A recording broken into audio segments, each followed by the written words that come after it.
Magandang umaga po sa ating lahat, sa mga manggagawa, sa mga kapatid ni Kristo, sa mga bisita, sa ating pastor, higit sa lahat sa ating mahal na Panginoon.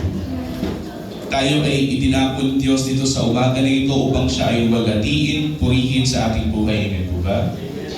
Meron mga bagay na pwede naman natin gawin sa oras na ito, pero di ba kayo nagtataka bakit kayo nandito? Ang Diyos ang nandako sa atin dito sapagkat nais ng Diyos na napupuri at naluluwalhati siya sa ating buhay. Tulad ng mga pagtitipon na ito, kapatid, nais din naman ng Diyos na siya ay naluluwalhati. Nakiisa po ba tayo sa pagsamba sa Diyos kanina?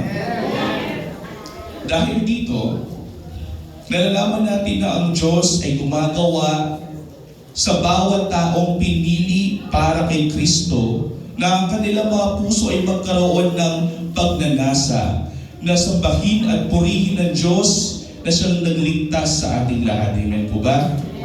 At dahil doon, ang tawag dyan, kapatid, na ang puso't patay sa Espiritu ay binubuhay muli ng Diyos ay regeneration o pag-born again ng Panginoon. Naniniwala po ba tayo na lahat ito ay binuhay muli ng Diyos? Amen po ba? At kung binuhay tayong muli ng Diyos, lahat tayo dito ay mananampalataya ni Kristo. Amen po ba? At kung tayo ay mananampalataya kay Kristo, tawag sa atin ay mga Kristiyano. Amen po ba? Alam naman kung may mga palilingan. Tandaan, this is the gathering of the saints. Ito yung pagtitipon ng mga banal na mga kay Kristo. Sapagkat nais ng Diyos kung siya ay niluluwalhati at sinasamba, tayo ay nagluluwalhati at sumasamba sa Diyos na iisa yung ating espiritu. Iisa yung ating layunin. Kaya tayo nandito. No? At ang layunin natin ay pasalamatan ng Diyos sa isang taon na naman na patnubay at gabay sa bawat mga kapatiran na dumadalo dito sa kanyang bahay panambahan. Purihin natin ang Diyos para pakat mo natin.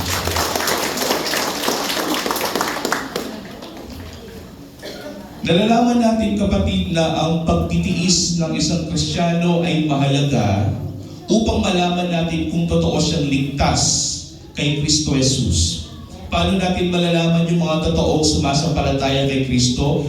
Meron silang bunga ng pagtitiis. Bakit kailangan tayo magtiis? Sapagkat ang mundong ito ay hindi natin tunay na tahanan. Ang mundong ito ay hostile sa atin, sabi nga nila. Ang mundong ito ay galit sa atin. At tingin ng mundo sa atin, tayo ay mga kakaiba, peculiar people. No? At nais ng Diyos na kung tayo man ay nasa mundong ito, tayo ay magtiis sa ngalan ni Kristo. Ang tanong, kung nagtitiis ka, kapatid, nagtitiis ka ba dahil magaling ka o mas nahihigit ka kaysa sa mga ibang kapatiran? O may dahilan kung bakit ka nagtitiis talaga sa Panginoon? No? At sa ating pasasalamat sa Diyos, tingnan natin mabuti sa kanyang mga salita kung bakit ang mga tunay na Kristiyano na kay Kristo Jesus na totoong sumasampalataya sa ating Panginoon ay nagtitiis. What if sabihin ko sa iyo, kapatid, nagtitiis ka, hindi dahil mas magaling ka kaysa sa ibang kapatid o ikaw ay mas may estado kaysa sa iba o mas may pinag-aralan ka kaysa sa iba. What if wala sa estado ng tao yung pagtitiis na sa Diyos, kundi nasa biyaya ng Diyos kung bakit tayo nagtitiis sa kanyang pangalan? Pagmasdan natin, basahin natin, kapatid, sa kasulatan, kung ating bubuksan yung ating mga Biblia. Ang sabi dito, kapatid, sa Romans chapter 8, verse 29 to 30. Malalaman natin dyan, pag-aaral natin sa mga kapatiran na nandito sa ating pag-Bible study, yung mga totoong na kay Kristo Jesus, may matatanggap silang kaligtasan mula sa Diyos. At yung kaligtasan na yun ay walang patid. Isa siyang kadenang ginto na kahit sino man, kahit ang diablo pa, hindi niya ito kayang wasakin. Basahin natin, kapatid, sa Romans chapter 8, verse 3. Sapagkat mga nakilala niya, nang una pa ay itinalaga naman niya na maging katulad sa larawan ng kanyang anak. Pagmasdan natin yan kapatid, yung mga kilala ng Diyos, ng Ama, noong una pa, bago pa, yung word na yan, from the beginning, means bago pa itinatag ang mundong ito, bago pa nilikha ng Diyos ang mundong ito, nilikha ng Diyos ang tao, kilala na ng Diyos kung sino yung mga ibibigay niya at itatalagan niya sa kanyang anak na si Jesucristo. May kita mo dyan sa mga nakilala niya nung una pa, ay itinalaga naman niya. Itinalaga kapatid in English is predestined. From the word destined, destination, ibig sabihin meron ka ng kapupuntahan, meron ka ng kahahantungan. At yung kahahantungan mo ay kay Kristo Jesus. At ito'y ginawa ng Diyos upang sa mga lahat ng mga pinili para kay Kristo, maging katulad sila ng Panginoon. Ano ba yung Panginoon? Banal? Ano pa? Matuwid? Ano pa? Malinis at kaaya-aya at kalugod-lugod sa Diyos nating nasa langit. Ginawa ito ng Diyos upang basahin natin, upang siya, ang ating mahal na Panginoon sa Kristo, ang maging panganay nating lahat na magkakapatid. Ano sinasabi ni Pablo rito? Upang maintindihan natin na kung ano yung nangyayari sa ating buhay, kung tayo man ay inuusig ng mundong ito, ay dahil inusig ng mundong ito ang Panginoon. Siya nga yung panganay. Kung ano yung ginawa ng mundong ito sa Panginoon, ganun din naman yung mangyayari sa atin. Inuusig ka ba ng mundong ito? Kasi inusig ka ng Panginoon. Nagkakaproblema ka ba? Nagkakaroon ka ng pagsubok? Ganun din naman ang Panginoon. That is the way of life. Ganyan yung nangyayari talaga sa buhay ng isang Kristiyano. May mga problema, may mga pagsubok, may mga suliranin. Dahil ang Panginoon natin ay ang panganay natin. Pero ano yung maganda? Dahil ang Panginoon ang panganay natin, kung ano man yung nangyari sa Panginoon, siya yung mangyayari sa atin. Ano yung nangyari sa Panginoon? Siya inusig ng mundo at siya ay namatay. Pero, nanatili pa siyang patay? Hindi. Pagkatapos ng 3 araw, siya ay nabuhay muli. At siya ay nabuhay magpakailanman. Nasa langit, na siya'y namamagitan at nananalangin continuously para sa atin bilang ating pinaka-punong pari. Kaya hindi na tayo naniniwala na kailangan pa natin ng pari. Sapagkat meron na tayong pari sa langit, hindi na namamatay. Hindi ba? Siya ang Panginoon.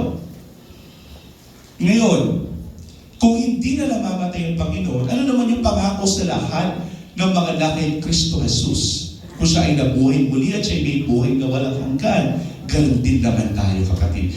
Bagaman tayong inusig ng mundo ito, meron din naman tayong matatanggap sa Panginoon.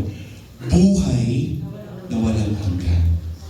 At tingnan natin, basahin natin sa 30. At yaong mga itinalagan niya naman, ay kanya din namang tinawag. Ibig sabihin, kung ikaw ay pinili ng Diyos bago pa itinatag ang mundong ito, pagdating ng araw, at the right moment, tatawagan ka ng Panginoon. At yung mga tunay na lakay Kristo Jesus, kapag tinawag sila, ay lalapit sa Kanya. Amen po ba? Sa John chapter 6, ang ating mahal na Panginoon Kristo sabi, lahat ng mga ibinigay ng Ama sa akin ay lalapit sa akin. At kahit isa, sabi ng Panginoon, hindi ko itataboy. Sa John chapter 10, nasabi dito, ang ating mahal na Panginoon, ang ating dakilang pastol. Nung una pa lang kasi may pastol, pag may pastol, mayroon mga tupa. Diba? Kasi nung unang panahon, kapatid, yung pastol tsaka yung tupa para silang mga engineer ngayon. Mataas yung mga estado nila. Pag meron kang pinapastol ng tupa, ibig sabihin magaling ka at meron kang estado sa buhay. Ang ating mahal na Panginoon Kristo ang ating pastol. At ano yung katangian ng mga tunay na tupa ng Panginoon? Sila ay nakikinig sa kanyang pagtawag. At ito yung maganda. Ang Panginoon bilang ating dakilang pastol, tinatawagan niya tayo sa ating pangalan. Ibig sabihin, kilala tayo ng Panginoon in a personal level. Kilala ka niya. Si Mags talaga. Kung si Counselor Jerry talaga. Tatawagin ka niya sa iyong pangalan at ikaw bilang tunay na tupa ng Panginoon, ang gagawin mo, ikaw ay lalapit sa Kanya. No? Naniniwala po ba kayo na lumapit kayo sa Panginoon dahil tinawag kayo ng Panginoon? O hindi lang kayo tinawag ni pastor para pumunta dito. Sa media yan eh. Tinawagan nila ni pastor, kaya pumunta dito. Pero meron din mga tunay na Kristiyano, I'm telling you, na kung tinawag sila ng Panginoon, kahit ano pang estado nila sa buhay, kahit ano pang paniniwala nila o relihiyon nila dati, the moment na tinawag sila ng Panginoon, magbabago ang disposisyon ng kanilang puso at sila ay lalapit sa Panginoon. Kamukha ni Pablo. Si Pablo, kapatid, ay isang Hudyo. At ang Hudyo ay galit sa mga Kristiyano noong unang panahon. Bakit? Kasi hindi sila naniniwala na dumating na Mesaya, na ang Panginoon sa Kristo, ang Diyos na nagkatawang tao. Hindi sila naniniwala. Galit si Pablo dati, kapatid. Ang pangalan niya ay Saulo o Saul.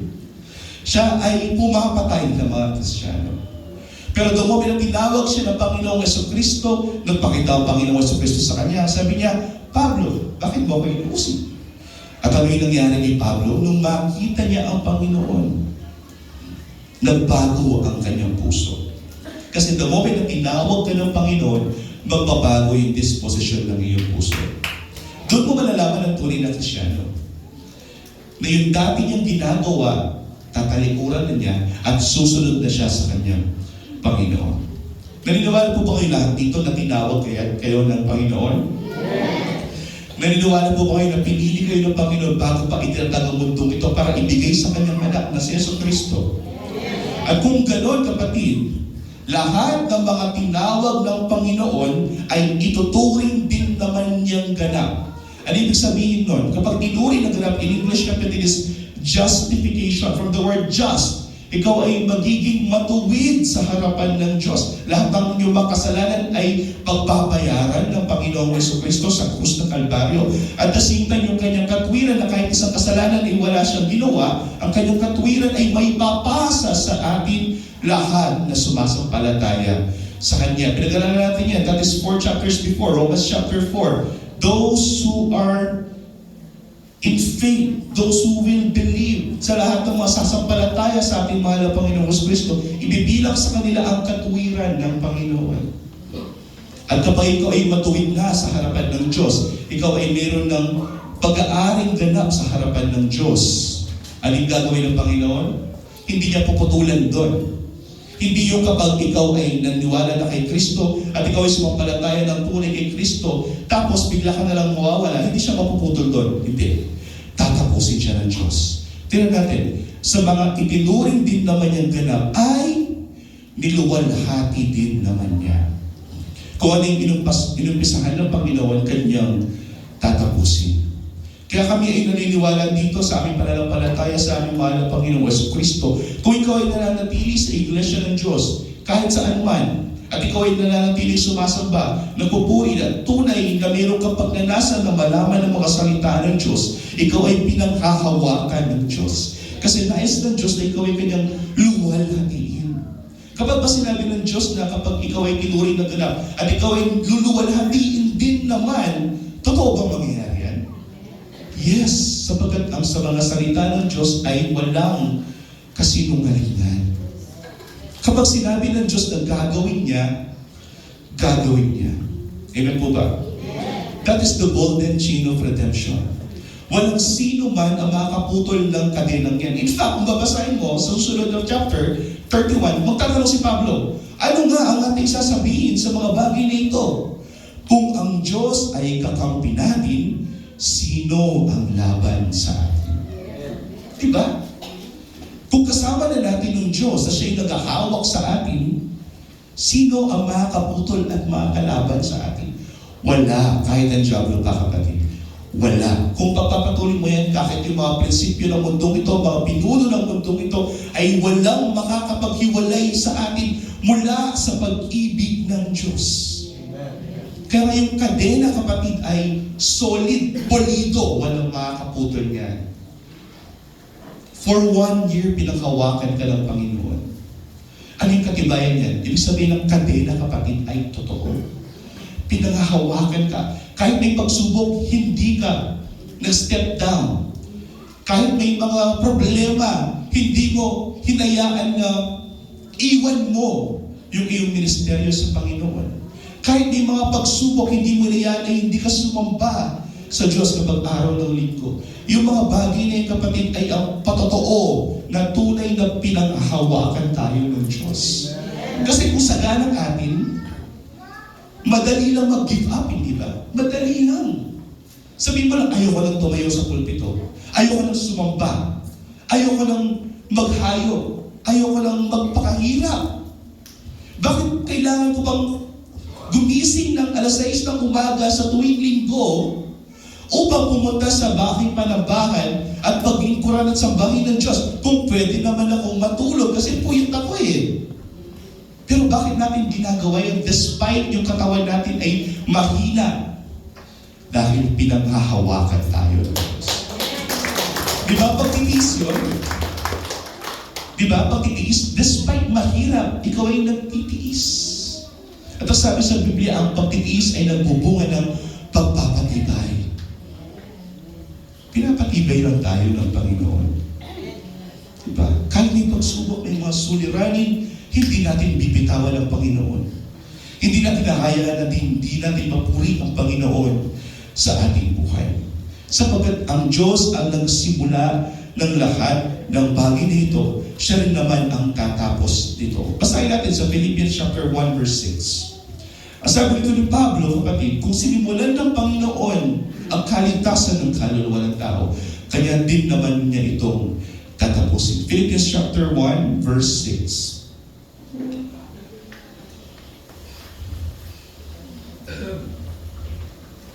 Walang Philippians 1:6. Okay.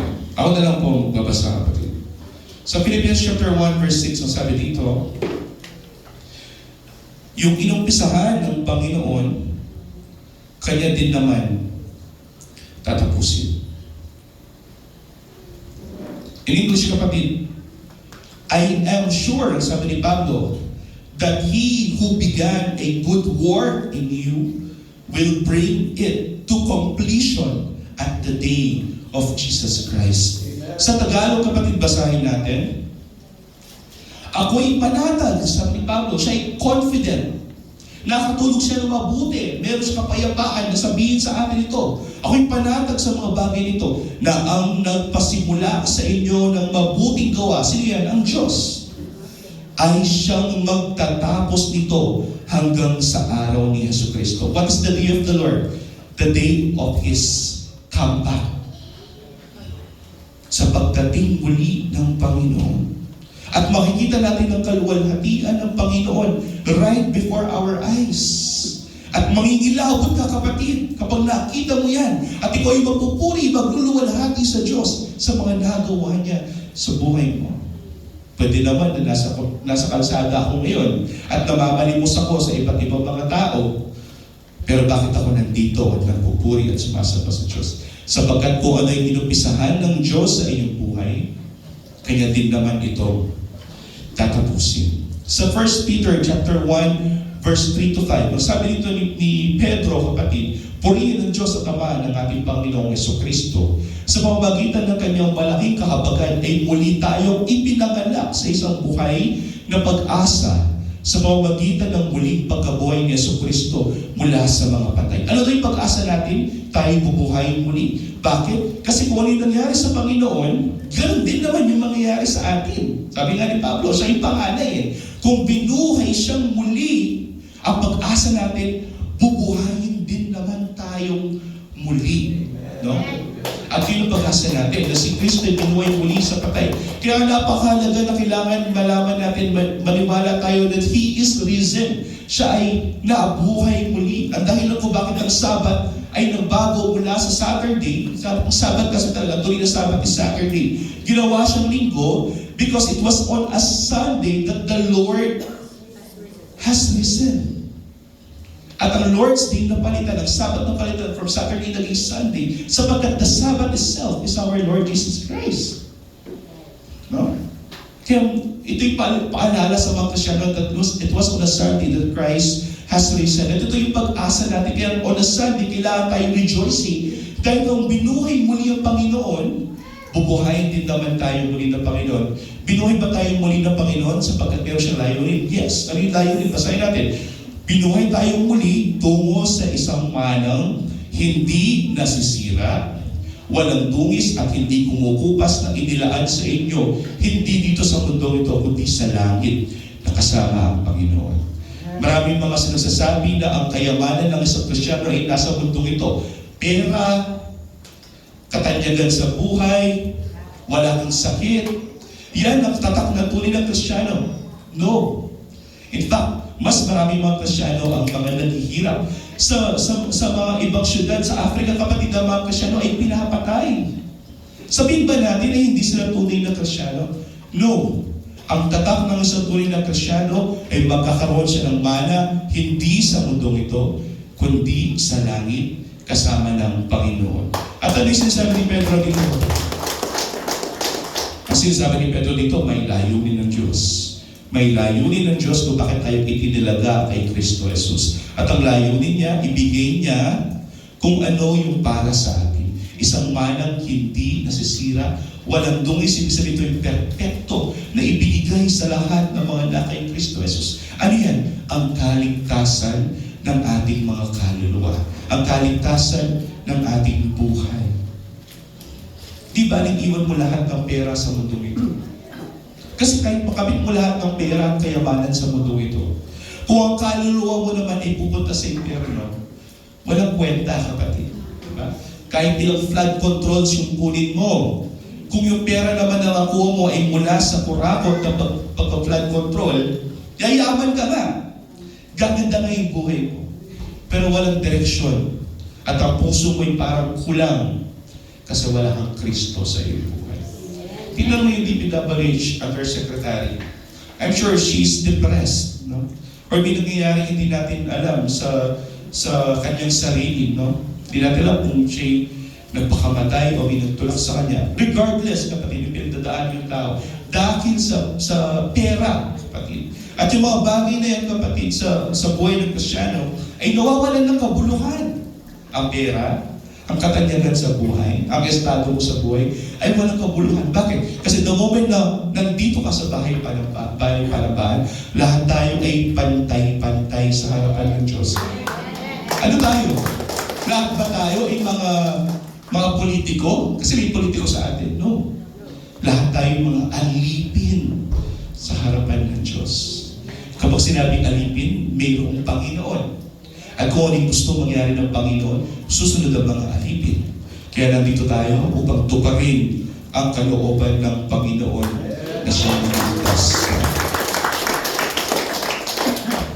Tandaan, ang kaligtasan ay sinimulan ng Diyos. Ang kaligtasan ng ating mga kaluluwa ay sinimulan ng Diyos. At kung sinimulan ito ng Diyos, sabi niya sa Philippians chapter 6, kanya itong tatapusin. At yung kadena na sinabi ni Pablo ay mangyayari sa bawat isa sa atin. Kung tunay ka sumasampalataya kay Kristo, hindi ka na mawawala pa sa Kanya. Yun yung pag-asa ng bawat Kristiyano. Oo, pwede kang madapa, magkasala, matinding pagkakasala. Ikaw ay magtataksil sa iyong asawa. Pero ang tunay na Kristiyano, ang gagawin niya? Kahit masakit, aayusin niya ang kanyang pagsasama, ang buhay niyang mag-asawa. Siya ay hihingi ng tawad. At ang asawa niya po siya ay tunay na Kristiyano. Kapag may humingi ng tawad, ang gagawin niya? Patatawarin siya. Ganyan ang ginawa ng Panginoon sa atin. Bagaman tayo mga makasalanan, siya ay namatay na sa krus ng Kalbaryo para sa kapatawaran ng ating mga kasalanan. No? Nalaman natin ito, na ang mga pag-aaring ganap ng Diyos, kapag ikaw ay inari ng ganap, hindi na ito mababawi. Hindi porket sinulat ka ng Panginoon sa kalat ng buhay, kapag nagkasala ka, buburahin ka na naman. Kasi may mga Kristiyanong naniniwala sa ganyan theology, kapatid, na kapag sinulat ka ng Panginoon sa aklat ng buhay, tapos nagkasala ka, buburahin niya yung pangalan mo sa aklat ng buhay. Eh di kapagal na mo, kapatid. At sa ipanyurot na napis siya mo din. Sulat din nagyo mo, ikip na may kasala ka, burahan nila naman. At saka walang omniscient yung Panginoon kasi para siyang spectator na para siyang nanonood ng TV. Ay, well, wala. Kasali sinabing Pastor Noel ngayon, kinabukasan, may kasalanan yan. Ay, may kasala yun, parang kaya palad yun. No. The moment ay sinulat na ng Panginoon, ang pangalan mo sa aklat ng buhay, ililigtas at ililigtas ka niya. Hindi ba kayo nagtataka bakit nandito pa rin kayo? After 2 years ng gawain, despite all of the challenges, ilang pagtatalo na nandito, hindi pinagkakaunawaan, nagkakaroon tayo ng iba't ibang mga suliran, mga pagsubok, may mga kapatiran na dumadanas ng iba't ibang mga karamdaman, mayroong mga kapatiran na nagkaroon ng iba't ibang mga suliranin sa buhay. Pero, matatag pa rin sila na sumbasamba sa Panginoon. Bakit? Sapagkat ang Panginoon ay patuloy niya tayong pinanghahawakan. So ang tanong, bakit ka nagtitiis?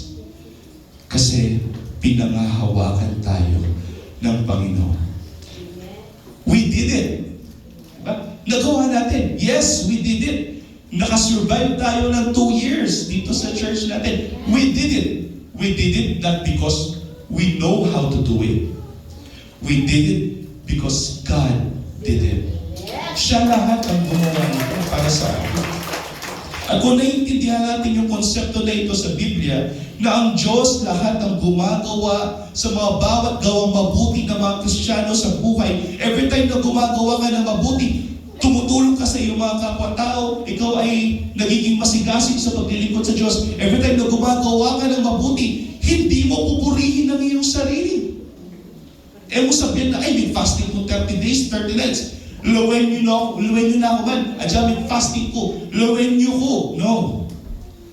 Anong gagawin natin? Every time na may tayong ginagawa mabuti, hindi natin titignan yung ating sarili, kundi titignan natin ang Panginoon na siyang gumawa noon para sa atin. Upang sa bawat ginagawa natin mabuti, hindi tayo napupuri, kundi ang Diyos ang siyang naluluwalhati sa ating buhay. Like ko sasabihin, nung silopan na kayong pastor, yung pupurihan ni pastor. In fact, adyan po na niya na burita. Nuling purihan niya yung ginuling niya. Sa bawat buhay natin, kapatid, tandaan, ang Diyos ang nag-iingat sa atin. Sa lahat ng mga tunay na Kristiyano, ang Diyos ang nag-iingat sa atin. Ano yung katibayan nun? Kasi may iniwan ang Panginoon sa atin eh. May iniwan siya. Ang dahilan kung bakit kailangan umalis ng ating Panginoon sa Kristo kasi kailangan meron siyang iwan sa atin bilang ating gabay, bilang ating tagatulong, bilang naghahawak sa atin at ating pinakalakas. Sino yan? Ang Espiritu Santo ng Panginoon. Di ba? At nalalaman natin ito dahil may bunga ng Espiritu sa ating buhay. Kaya huwag kayong nawawalan ng pag-asa. Kung kayo yung nagpapatuloy, isa lang yun, patibay at patotoo na ikaw ay tunay na anak ng Diyos. At huwag mo itong pagmalaki. Kasi may mga Kristiyanong ganyan, sasabihin nila, nabasa ko na yung Biblia 3 beses na. 30 years na akong nasa gawain. At kung ano man yung sasabihin mo, walang kwenta sa akin kasi mas marunong ako sa iyo eh. No. Minsan, sa tagal natin sa paglilingkod sa Diyos, nagiging arrogante tayo, nagiging mayabang tayo. Bakit? Kasi makatuon tayo sa ating sarili sa mga ginagawa natin para sa Diyos. Pero tandaan, kung may ginagawa man tayo para sa kakalwalhati ng Diyos, ay dahil ang Diyos ang gumagawa sa atin. Kaya ako nandito sa harapan ninyo, hindi dahil mas magaling ako sa inyo, kundi dahil ang Diyos ay mabiyaya sa aking buhay. Wala man akong pakialam sa mga ganyang bagay, kapatid, bago ako pinago ng Diyos. Pero dahil pinago ako ng Diyos, sabi ko, pinangako ko sa Panginoon, sa natitirang hininga ng aking buhay, ilalaan ko lahat para sa kapupuri at ikakalwalhati. Yan ang patotoo ko sa inyo ngayong umaga na ito, kapatid, bilang inyong assistant pastor dito sa gawain na ito. Yun ang patotoo ko na ginawa ng Diyos sa aking buhay. At nakikita ko at natutuwa ako na kayo'y nagiging matatag sa paglilingkod sa Diyos, sapagkat nalalaman ko na ang Diyos din naman ang gumagawa nito sa inyong buhay. Ito kayo magtatapos dito. Sa Ephesians chapter 2, verse 8 to 10. Ang sabi ng kapatid na si Pablo, for by grace, sa pamamagitan ng biyaya, tayo'y naligtas. Hindi ito sa pamamagitan ng ating mga gawang mabuti, ito'y kaloob ng Diyos ng libre. Ibig sabihin, hindi natin karapat-dapat na makuha ito sapagkat tayo lahat ay mga makasalanan. Pero ang kaligtasan ay ibinigay ng Diyos sa atin ng libre upang maintindihan natin ito sa buhay na kaya pala tayo gumagawa ng mga bagay na mabuti sa ngalan ni Kristo ay dahil ang biyaya ng Diyos ay patuloy na nangyayari bawat araw sa ating buhay. In fact, lagi natin ito kinakanta. Great is thy faithfulness of God because His mercies are new every morning. Araw-araw tayo ay kinakahabagan ng Diyos dahil ang Diyos ay tapat sa atin. Kahit tayo ay bibitaw sa Kanya, kasi natural lang sa laman ng tao na tayo ay bibitaw sa Kanya. May mga pagsubok, bibitaw tayo sa Kanya. May mga suliranin, bibitaw tayo sa Kanya. Sabihin natin, Panginoon, ano bang nagawa ko sa iyo upang parusahan mo ako ng ganito? Minsan, nagtatampo tayo sa Panginoon. Pero ito yung good news. Kahit nagtampo ka, kahit natisod ka for a moment, hindi ka hahayaan na ikaw ay forever ng tisod sa Panginoon. Ibabalik at ibabalik ka ng Panginoon. Bakit? Bakit?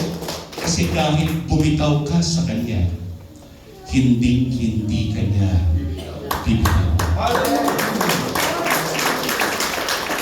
Yan ang katapatan ng Diyos. Tapat siya sa bawat isa sa atin. At ito yung maganda. Kung siya'y tapat sa atin, ang kanyang kahabagan ay bago araw-araw. Kaya tayo gumagawa ng mabuti, nagiging masigasig, nagtitiis, tumitibay dahil sa biyaya ng Diyos na siya'y patuloy na gumagabay sa bawat isa sa atin sa pamamagitan ng kanyang banal na Espiritu. At ito yung maganda sa 9. Hindi sa pamamagitan ng gawang mabuti na tayo inililigtas at pinapatatan ng Diyos upang huwag tayo magmalaki. Yung sinasabi ko kanina, the moment na lagi mo tinitignan yung mga gawang mabuti sa ngalan ni Kristo, magsisimula ka na magmalaki sa iyong sarili. Sasabihin mo na, napakatagal ko na. Ilang mga tao na yung binautismohan ko sa iglesia na ito. Ilang mga Bible verses na yung pag-aralan ko. Nagiging arrogante tayo. Pero tignan natin, ano sasabi Pablo ito? Huwag natin titignan yung ating mga gawang mabuti. Kung titignan natin yung biyaya ng Diyos na ginagawa niya sa bawat isa sa atin. At kung naiintindihan natin ito, hindi tayo magmamalaki. May kasawap yun. Alam mo, pastor, sinopanit ang tao. Kakain ng pastor, gagana kanan Baka laway mo kang pastor. Pero tayo, when nino yung ginunan ng pastor tamo. Nino ba yung ginuna? Nino yung Panginoon na? O tagagawa na ito? Nano kayang milyari kayang biyana? Akilala na yung ginuna, akilala na yung Panginoon na. Nino kaya ito? Kristo. At kung anong aintindihan mo ito kapatid? Ano ba yung pastor yung purihan mo? Kasi alipin niya may pastor. Purihan mo, nino yung ginuna, nino yung Panginoon. At ito yung maganda sa atin. Sapagkat dahil kanyang pinakamahusay na gawa na nilalang para kay Kristo Jesus para sa mga mabubuting gawa ng una pa upang siya natin lakaran. Ibig sabihin, kung ikaw ay gumagawa ng mabuti, pinlalo na lahat ng yan ng Diyos. You are just simply walking the path of righteousness because God, by His grace, is guiding you. Bakit ka naglalakad ng matuwid sa harapan ng Diyos? Kasi by the grace of God, sa Kanyang Espiritu Santo, ikaw ay ginagabayan upang lumakad ng mabuti. Kaya mo nilalakaran yung mga mabuting gawa na yan. Sapagkat inihanda na ng Diyos yung mga bagay na yan na iyong lakaran. At kung lumalakad ka ng mabuti, sino pupurihin mo? Ang iyong sarili? No. Purihin mo ng Diyos na siya naghanda ng lahat ng mga bagay na yan para sa iyo.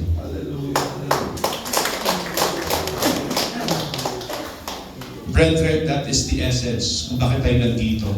Kung bakit natin pinupuri at niluluwalhati ang Diyos sa oras na ito. Bakit? Kasi for 2 years, kahit may ups and downs, may mga kapatiran na nag-resign, umalis na, hindi na natin nakikita. May mga kapatiran na nanatili, may mga kapatiran na naging masigasig.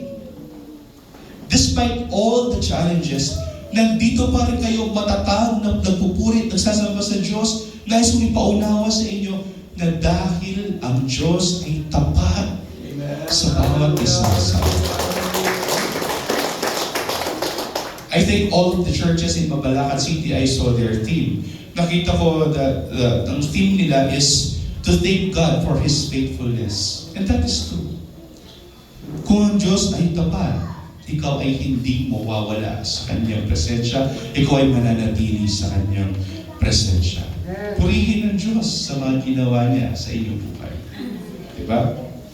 Nakikita ko ngayon asawa ko, paunti-unti nagbabago na siya. Hindi na siya laging mainit ang ulo sa akin, no? Siguro ulit may busy naman ulit lagi naman ako, bro. At saka purihin ang Diyos sa aking buhay kasi natututo na rin ako muli na maglaba. Amen. Kasi masyado na siyang busy, hindi na nakakapaglaba. So, natututo ako maglaba.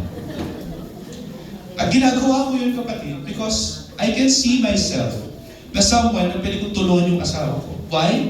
Because I want to be a Christian sa aking asawa.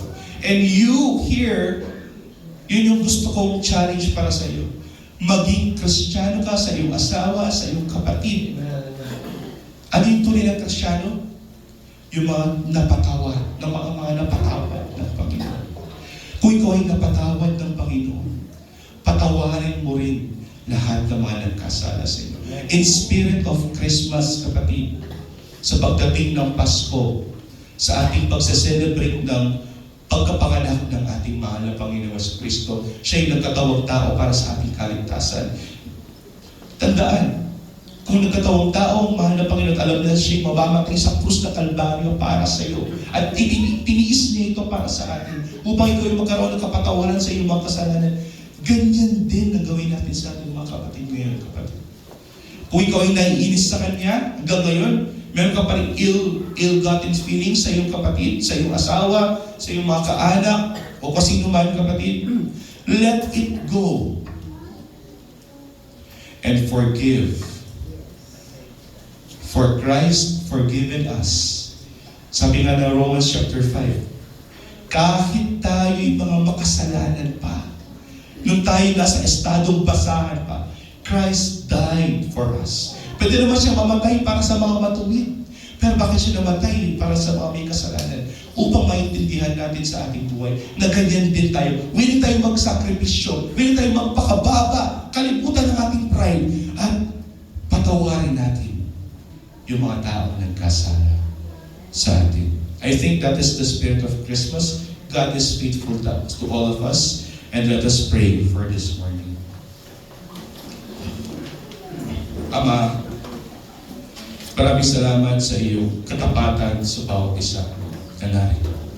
Maraming salamat, Banal na Espiritu, sapagkat kami ay iyong pinanghawakan, bagamat mayroon kaming landas na tinatahak na hindi maganda at kalugod-lugod sa iyong harapan.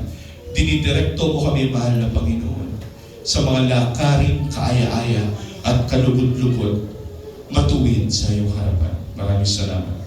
Maraming salamat sa pagtatatag sa bawat isa sa amin. Maraming salamat, O Diyos, na kami iyong ginabayan sa mga taong nakalipas. At dalangin namin sa pagpapatuloy ng aming gawain ngayong umaga na ito. Ikaw ay papuri at maluwalhati sa aming pasasalamat sa lahat ng biyayang ibinigay mo sa amin. Lahat ito ay aming sa dalangin sa mga pangalan ng Yesus.